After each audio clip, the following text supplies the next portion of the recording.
Hey, everybody. Welcome to the Three Beardmigos podcast. Did we I'm nix Josh. the theme song? Did we nix the music? Oh, we're getting there. I'm just saying, I'm Josh. Oh, my bad. I guess I'm Andy. I don't Apparently guess. we I intro know. before the theme music. I am Ben. That's Ben, and this is the Three Beardmigos. That's right.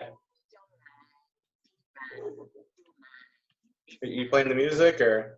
I am playing the music. Can I hear it? Oh, there it is.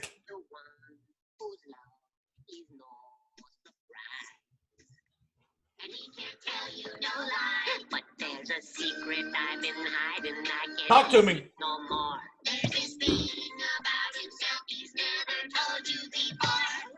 I need to tell you something. I got a belly button.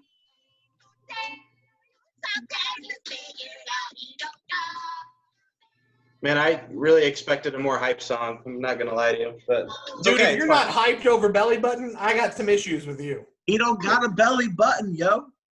VeggieTales disappoints again. I'm sorry. I'm Oh. not trying to be like this, but Go stand Everyone, in if you disagree with Ben and you love the VeggieTales, leave a comment in the comment section below and tell Ben he's dumb. Okay? If you agree with Ben, don't comment. Don't comment. Yeah, we don't want you. We don't need that I'm next doing When you're a podcast, part of we hate Team Rocket, VeggieTales. man, no one wants that. So I'm the villain of today. So yeah. So yeah, we wanted to hang out with you guys again. We got, we're bored at quarantine, so we're like, let's talk to people about stuff, including random things, like Ben being obsessed with Pokemon. Not obsessed, just unhealthily in love with. Okay, if you isn't that not the definition of obsessed? That actually might be the definition of addicted, which is probably worse. But I mean, yeah, it's you know not what? like you're Let's gonna obsessed. sneak into her house and boil a cat, right? Huh? Like, we're not there yet, are we? And what the cat? You're not Why- sneaking into some like Pokemon house and boiling a cat yet, are we? Oh, Why do boiling you- a cat. Why are you boiling a Not cat? I don't That's get a that. movie reference. Never mind. Oh, Okay. okay. You apparently don't know. I forget that. I'm older than you guys. So Ben, if you had to be on a deserted island, Okay. you could only bring one Pokemon with you for company. What Pokemon would you bring? Whoa, I mean that's out of nowhere. There's so many different ways you could go with that, you know. I know. I'm asking you. My answer is Here's the simple. thing, like it's actually easy. Like at first you start to think, you're like, do I want survival? Do I bring something like Garchomp that would keep me safe? Then you're like, do I bring Tropius because bananas grow from its face and you could eat the bananas? But it's easy. You pick Mew because Mew could just teleport you off the island, or he could turn into anything. So easy button. I was about to say, which Pokemon is the shapeshifter? Ditto. That's who I'm taking. But Ditto has to have something there to shape shift. Like, he Yeah. has to see something. Then he's Also, gonna be a Mew really can sweet do that punk. too. So I'm just saying. But I would bring Snorlax so he could cuddle. I was gonna say something you could sleep on, and like Yeah. you'd be way high off the ground. So that. I feel like you and Snorlax would be good buddies. We take some good naps together, man. Yeah. I'm just gonna go Let's go. again. And full disclosure, I don't know anything about Pokemon. I like deserted island questions though. Let's do that. All right, we're gonna start with these are fun. We're gonna keep it rolling. So you have to take one thing that you have to eat for the rest of your life, one thing as a weapon or a tool to use on the deserted island, and then you can bring one thing for entertainment, like a book or a movie or a game system or a basketball goal or whatever it may be. So All right. Andy, you go first on this one. That's not fair. Let's see. You didn't answer the Entertainment. Pokemon question, so. Entertainment. Let's see. Some sort of gaming system, I would assume, because there's so much more you can do on that than just play games. Wait, do we have internet access on this island? I mean, well, yeah, it's a deserted island. It's, it's not. Yeah, definitely. Okay, it's got Wi-Fi. Okay, just making sure. So deserted island with Wi-Fi. Yeah, then I'm totally taking the gaming system. Sure. I feel like all deserted islands have Wi-Fi, don't they? I'm just saying. So Only the ones on the Pacific Ocean, not the yeah. I mean, Gilligan had the Statue of Liberty, but that's whatever. Oh wow. Food, man, that's a hard one for me because look at my size. And you got to eat it forever, you know. I know. Like I'm thinking either hamburgers or strawberries. I know those are like opposite ends of the spectrum, but both things that I would be happy eating for the rest of my life. I'll say this. I get so I tired say you of go with the hamburgers. hamburgers because I bet you could find some strawberry substitute type thing on the island, you know? Okay. Well, it depends. Is this like a tropical island where things actually grow? Yeah. Maybe you find some dragon fruit. That tastes similar to like a strawberry mixed with a melon. Okay, so then I'll go hamburger then. Nice. And then tool. Man, I don't know. Or weapon. I'm gonna go with an axe. Yeah.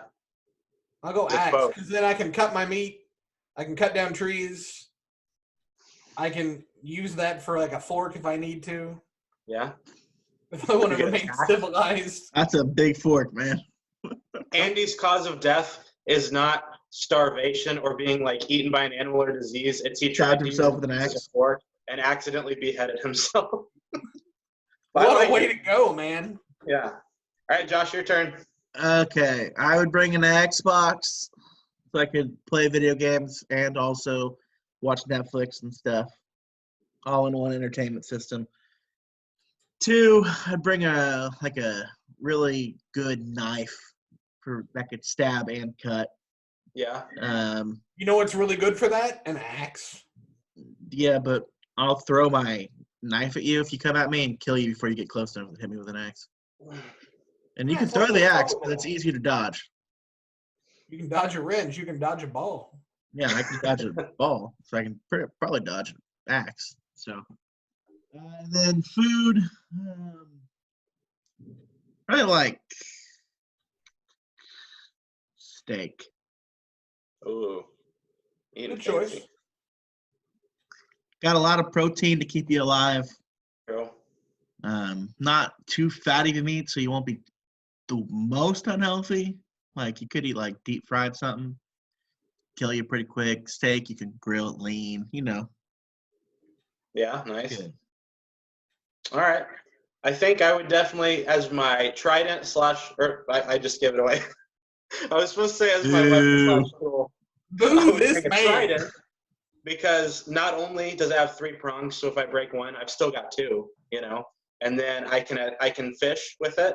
I can also I could reach up high stuff with it, and I could fight off like wild monkeys or whatever is going to attack me. So realistically, this isn't the first time you've thought about this, is it? Yeah, you know, I've been trapped on islands before. That's how I knew there was Wi-Fi there.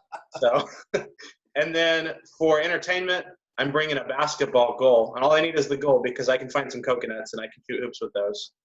Dribbling's overrated. All I got to do is be able to shoot. So if obviously, I can, have you watched the NBA? But I feel like that's 2 things. So. And then, see, food would be hard because, like, I could never get tired of pizza. But at the same time, I'm lactose intolerant. So on an island, I probably wouldn't be too prepared for that. So I guess I'd have to go some sort of meat like you guys. I think I'd just go, like, chicken straight up, you know, versatile meat. So you can do a lot with chicken. Yeah, exactly. So and I can make hamburgers out of my steak. You know, I can make steak burgers. So yeah. Yeah, that's a good call. Yeah. And how we're going to bridge that question to our topic, right? Palm trees! Is because, palm trees, yeah. And then if you've seen Castaway, spoiler alert, I'll give a few second pause if you want to mute me, spoiler alert. Please pause the video. He makes it home at some point, what? Right? And so he has this triumphant return or entry. Wilson! How about that bridge that's been built? Am I right? Yeah. I still have no clue what we're talking about, but I like it. It's okay because one of you guys is going to fill us in on what we're talking about. Clearly, Josh, who just took a huge drink. Yeah. All right. Well, I guess I'll take the bait on that one.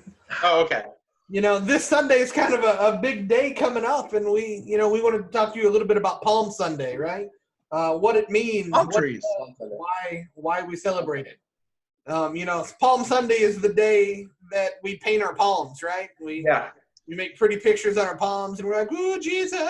I'm painting a Pikachu on it. You know. Wow. So, Josh, what do we know about Palm Sunday, man? What do we know about Palm Sunday? Well, we know lots of things about Palm Sunday. Huh? Why is it important? Well, so Palm Sunday is the start of something that's basically called Holy Week, right? And that Like Swiss cheese? Yeah, we got lots of little holes in it. But Palm Sunday is the day that Jesus officially comes back into Jerusalem before he gets crucified, dies, raises again, right? So that the Sunday before up until Thursday where Lord's Supper happens and the betrayal, and Friday where the crucifixion happens, and Sunday, Easter, that's that whole thing. And so Palm Sunday is the day where, like Ben said, Jesus makes the Bible calls it a triumphal entry back into Jerusalem, which is the center of Jewish culture. That's where the temple is located. That's where God's physical presence in the Old Testament resides, in Jerusalem. And so for Jesus to be the Son of God and come back into the city, it's a big deal. And the reason why we talk about Palm Sunday is some of that stuff we're going to talk about, specifically about Jesus' entrance, because it's kind of circumposed to a lot of other things that happened. Because in that culture, it was very normal for like a conquering king or emperor to come into the city with this big fancy parade. To talk a little bit more about that, I'll let Andy or Ben kind of talk about that, and then also how Jesus's entry was so different than theirs. Yeah, and real quick before we hop into that, it is an interesting thing because Palm Sunday leads into Holy Week, which leads into Easter, which leads into all that. Kind of cool thing to think about because we don't spend a whole lot of time thinking about how that week started. We kind of jump straight to the end. The whole Bible. Give me the dessert, man. I don't need the full meal. Right, yeah. The whole Bible's leading up to Jesus, right? And then it's about Jesus. It's about what happens with his life and then his death. And we really do skip over this part a lot and the impact that it had starting this week off that became what is the biggest event of all time in our lives, right? So I know Andy, we're thinking about Jesus' entrance, and I know Andy's got a very specific entrance in mind. Because here's a discussion question for you guys that you can think about at home, and then Andy's going to just hop in on it. The question is, how would you imagine a king entering a new place, especially if he was expecting a celebration as he came in? And Andy, what pops in your mind with that? Look, so I'm thinking this king is coming in, right? He's not only is either conquered or he's getting ready to conquer, and he needs to impress people. He needs to get people on board with what he's saying, and he wants their love and adoration, right? And so what better way to do that than when Aladdin turns into Prince Ali and starts coming in to try to impress Jasmine, right? He's got Bingo. Singing his little song. He's got the monkey that's turned into an elephant. He's got 18 million camels coming in out of nowhere, and there's all this pomp and circumstance, and that is what I would picture, a king coming in. Because why wouldn't you ride something as awesome as an elephant, right? Yeah. That was once an awesome creature. Well, and I'm a history guy. Right? I love history. And so in this time where Jesus is entering Jerusalem, Jerusalem's been conquered by Rome at this point. And Rome is this, the greatest empire of all time. It spans most of the known world that we knew about, at least they knew about. But Rome's emperors would throw these things called triumphs. And so, say Caesar, when he conquered Gaul, which is modern-day France, he came back and he threw a triumph. And so your army marches through with you. You have all the slaves that you captured. You have prisoners on display. You have animals that you bring back, like a zoo. You're throwing gold into the crowd to bribe the people, and bread, and all these things make you seem like you are the greatest dude in the world. Yes, Andy. Is that not what I just explained? Yeah, no, I'm saying like history. Okay. The Aladdin story. I was like, man, but that's Aladdin. I know, but the Aladdin story is based off historical triumphs. Okay, so, I got you. I'm with you now. I was real confused, but now I'm with you. So this is like this is something that the Jews on Palm Sunday would have known, because when Jerusalem fell to the Romans in all likelihood threw a triumph of their victory, where they paraded through the city and bribed people with bread and gold and had prisoners and slaves, and the emperor or the general rides in a chariot being pulled by white horses, usually to symbolize victory, and all of these different amazing things that all exist to show how powerful the king is, or So how you're saying powerful the emperor is. So are you saying not only it was a chance to flex what they had and to show people how great they were, but it was a flex to be able to show what they've already done too, coming in? They could come in and say, look at how I can conquer, and this is what I'm bringing to the table here. Plus, here's all the things I got to make you love me. That's an interesting thing, you know? It's a perfect example of hubris, pride, you know? It's all about, how good am I? How good are my people? How strong are my people? And I think that leads into kind of what we were talking about a little bit, how different Jesus's entry is. Yeah, it's interesting that you use the word hubris there, because I always think of hubris as the opposite of another word that starts with HU. They're like, you know, one and another, light and dark, hubris versus humility. So for those who are watching, here's a time for you to think, if you have heard the story, here's where you can kind of think, hey, how well do I know this? Or if you haven't heard this story, ask yourself, what do you think Jesus did ride in on? How do you think he came back into Jerusalem? Here's like a little multiple choice. Did he come in on an elephant like Aladdin, right? Did he come in on an awesome, like just horse, like beautiful, regal, powerful? Did he come in on a chariot driven by someone else? Or did he come in on a lowly donkey? So, hey, that being said, while they're thinking and the Jeopardy music is playing in their head, if you had to pick one of those to ride in on, what would you pick? What would I pick? Yeah. Oh man, elephant. Oh, yeah. I've always wanted to ride an elephant. Yeah.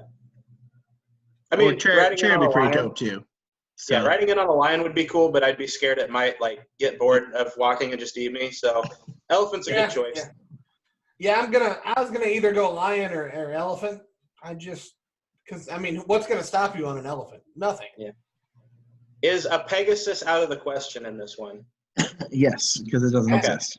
Absolutely. I guess we go elephant because we could all fit on that. You know, like one rides on the trunk, one rides right behind its head, and one rides on the caboose. So I'm going to put you on the trunk because I think you're the smallest of the three of us. The three Beardmigos triumphal elephant entry? Yes. I'm in.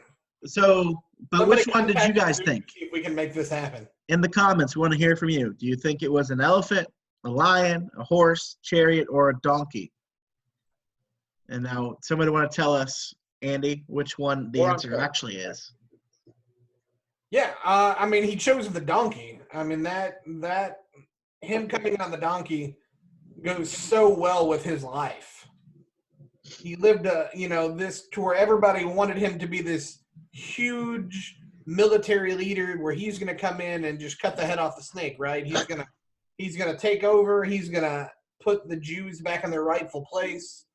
And then he comes in on a donkey. Because he is humble, right? There's this humility about him. He didn't want all the pomp and circumstance. He wanted to love people. And that was his thing. And that's something that all throughout his life, he had opportunities to always draw things back to him. But he himself, being God, would still point people to God, right? He'd say anything he's doing because of God. That's why he had the power. That's why he did what he did. Philippians 2, right, talks about how he literally made himself as low as possible to be on an even plane with everyone he was going to be with. And you know what? Like, it's amazing for us to look back on that, and we're inspired. Like, that is amazing that he was like that. But I don't know if people in his time always saw it that way.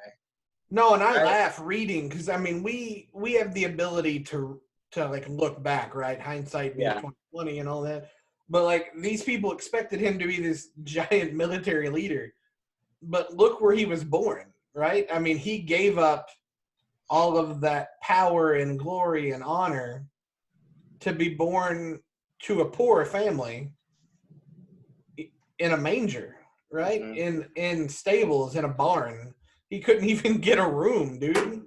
Yeah. And they still think he's going to come and drop kick somebody.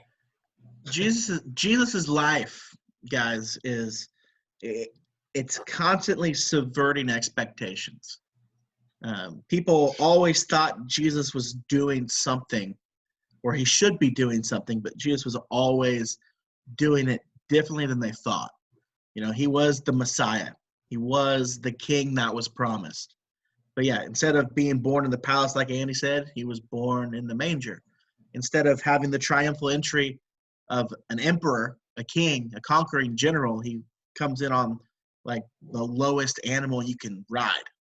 Yeah. You know, it's always, he's doing it his way. He's still the king, but he's a different kind of king, right? He's a different kind of emperor. He's a different kind of conqueror, right? He conquers sin, not Rome, right? He conquers death, not Rome. Right. He brings life, not death. Even the people that he was with, the apostles who he was constantly with, his decisions were always baffling them. Like when he would choose to wash their feet, they'd be like, "What in the world are you doing? Why would you do this?" Right? Well, they even got mad. They're like, "No, you're not. You're the king. You're not doing that. Yeah. Let us wash your feet." Mm-hmm. I mean, when he'd do miracles, it was for a specific purpose. He was never just out there doing miracles to just flex on people. You know, when he's walking around in the wilderness starving, and Satan tempts him, "Hey, show us your power." Like, I'm not going to use it for that. I'm not using it for me. I'm using it to show people God. Yeah, I'm always interested to look at the politics of Jesus and then how that relates to the church and how the cue that we should take that often we don't. Right? We want to be overly political and beat people over the head with stuff, but you look at Jesus, I think Jesus was very political, but it wasn't the politics that you're expecting. It was all about loving people, and like he wasn't Republican or Democrat. He wasn't this or that. He was him. Yeah. Right. He was all about, just like what he said when he was left in the temple. I'm about my Father's business. Right. That's what Jesus was about. That's the politics of where he's at. And so I think it's very fitting, knowing his political style and his quote unquote agenda, right? I think it's very fitting for him to come in on a donkey. Yeah. Mm-hmm. And so Josh, go ahead. No, you go ahead. What were you gonna say? Well, I had a question for you that I think you may have been kind of going there, but why did people's view on Jesus change so quickly in this Holy Week? Like we brought in, people are excited, right? Why the shift from just Sunday to Thursday? Yeah. Well, one, I think humility is something that people don't always like. Right? People like when people are proud. Yeah. Right? People want you to strut your stuff. They wanted a king. Right? They wanted the conqueror. They wanted the guy that was going to come in on a chariot and kick the Romans out. That's what they wanted. Humility is not exciting. It's not. Yeah. It's not something that gets you pumped up. Jesus embraced radical countercultural humility. He always humbled himself even more than you expected he would. Right? He's always putting others first. That's not what the people wanted, right? They were desperate for a king. Well, that was even the disciples, right? There were two of them, and now for the life of me that I'm going to talk about it. John and James, right? Yeah, the brothers of thunder and whatnot. Yeah, who's going to sit on the right hand? Who's going to sit on the left? Yeah, I want to sit on the right and let my brother sit on the left. And even their mom, hey, can my son sit on your right and left hand? Because they wanted the power that came with that. Well, and Judas, right? Judas is the guy who on Thursday goes and betrays Jesus. But Judas, up until he goes and prays Jesus, is still thinking. Like, he joined up because he thought that Jesus was going to be the guy that was going to kick the Romans out.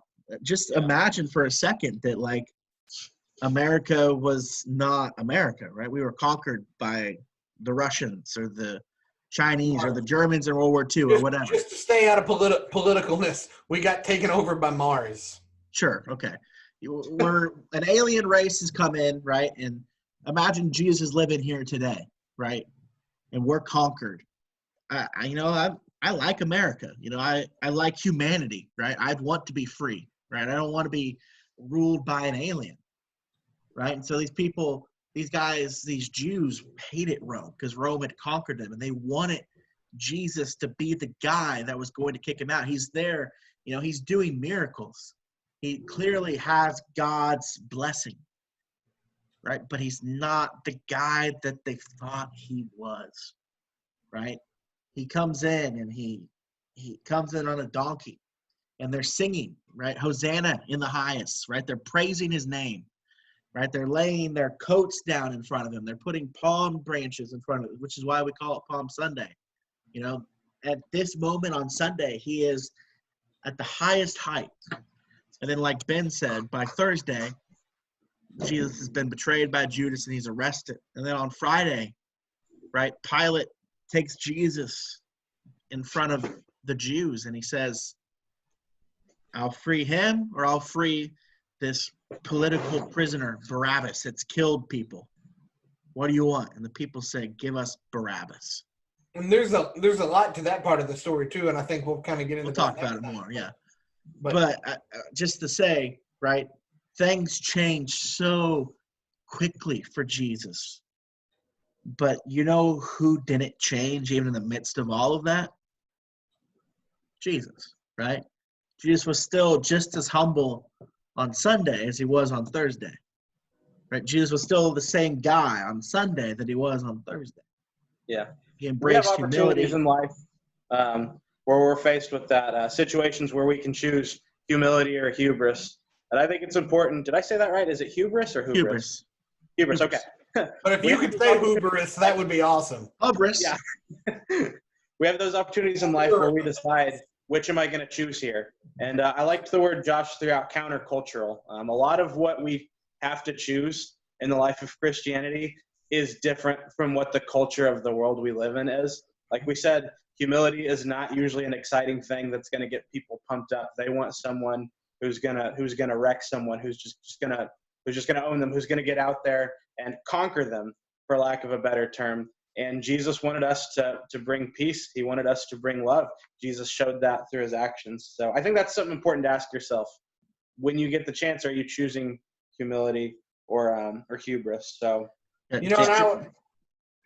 speaking of that and being able to choose that, like, and how that fits, like, I just kind of giggled because I'm thinking, Josh, when we were at one of the middle schools here in town during lunch, and everybody's fine, and then all of a sudden one person aggs another person on, and the next thing you know, there are chairs flying everywhere, and there are multiple fights that break out and it all starts because somebody wants a little bit of power or glory over this other table, right? So we're just going to pick fun and poke fun and establish dominance, if you will, over you until, like, things escalate so bad that we can't deal with them as rational human beings. And just to jump off of what Ben said about choosing hubris or humility, right? Think, if you like sports, just think about some of the most popular players. Are they the guys that just sit there and shut up and play, or are they the ones that talk trash and the ones that are about themselves and their ego, right? Usually it's the ones that are talking the trash, talking the smack, they're talking about themselves. The person that just sits there and is quiet and just shows up and plays oftentimes isn't nearly as popular as the other guy, even though that one's choosing humility instead of hubris. Marcus Mariota, that's who you're talking about, right? No. Who's he again?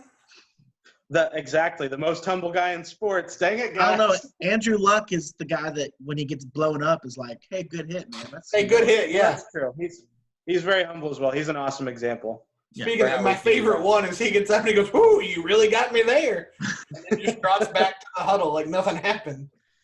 Yeah, but like every time J.J. Watt would sack Andrew Luck, they'd get into a nice off with each other. Like, no, you've been killing me all game, huh? How's your mother? Let me buy you guys dinner. Thanks for the hit. But I think we're about to wrap up, but we want you guys to really be thinking about this over the next week or two. You know, are you going to choose hubris or humility or pride or ego, right? Instead of hubris, if that's word too big for you. Thank you, because I don't like that word. Are you going to be about others or are you going to be about yourself? Because right now, in this midst of this corona chaos or whatever, right? It can be pretty easy to be egotistical, to be proud, to not humble yourself. But there are a lot of great ways that we can humble ourselves. And we can act like Jesus, right? Ride the donkey instead of the Ferrari, right? Ride the donkey. That's good. I appreciate that one. Guys, can we make that into a shirt? That is awesome. That's it. We're going to get some Beardmigo merch, and that's our first shirt we're making. Ride the donkey, not the Ferrari. Ride the donkey, not the Ferrari. Yeah, or we even just like choose the donkey, not the Ferrari. Ooh. Ooh. We're going to need who do we know that can do that? That's really good with graphics. My wife, who can make shirts on her Cricut. There we go. Face Creations. Shout out. If you like and subscribe to this video, you can get a shirt. Yeah, maybe that's one of the prizes we start giving out is some Beardmigos stuff. There we go. Yeah. Okay. So we make a shirt that says "Choose the donkey, not the Ferrari," and we'll just so happen to make up one extra one. And for anyone who likes the comments, maybe you just get one shipped to you. You drop some comments or your thoughts, and then we'll throw your name into a drawing. Yeah. We might also have a $10 gift card to be given away if you like and subscribe and comment on this video. And you can even give your opinion on what the gift card should be for. You know, sure. You can we pick if you win. But we want to hear from you. We really do want to hear from you. Ben asked a couple questions throughout the time that we think you guys should answer, because we don't want you to just sit here and listen to us talk for 30 minutes. Mm-hmm. I mean, we like talking for 30 minutes, but we want to hear from you. I think it's important to remember that while we enjoy getting together and acting stupid and carrying on, like, we're here because we're wanting to interact with you guys on a different level, since we can't on our normal, you know. We just want to hug you, man, but we can't hug you. Social distance hugging, like, just. My hands are disappearing into the Ignite logo. We'll give you a big happy palm for Palm Sunday. You know. Oh, so palms! There it is. Here's our palm, our face palm. Palms in, baby. Palms in. All right, guys. I do want to ask one more question for you guys to be left off with, because we did talk about how, and we'll talk about this more when we're talking about Easter and the resurrection on a different podcast. But we did talk about how this kind of ended with people turning on Jesus because he wasn't what they expected. And that's another thing to think about, to be introspective and think about in life is, do we do that? Are we unreasonable when things aren't what we expect? Do we make unreasonable expectations in life? And that's not even really necessarily one that's a discussion question to answer. It's just something for you to be thinking on as you head throughout the rest of your week. And are we doing songs, guys? We didn't talk about that. We can do songs next time. We can post them in the comments. I bet you if you go look in the comments, there'll be some songs in the comments for you to check out. So, whoopsie daisy. Yeah. You can't win them all, guys. You can't win them all. I mean, we can, but not this one. So, all right. Well, like I said, we want to hear from you guys. So in the comments below, leave us a comment. Make sure you like, subscribe. Also, we want you to maybe, if you have a friend that you think could benefit from this, talking about pride or humility, maybe don't call them out on it, but maybe send them a link to the video and say, hey, I think you should watch this.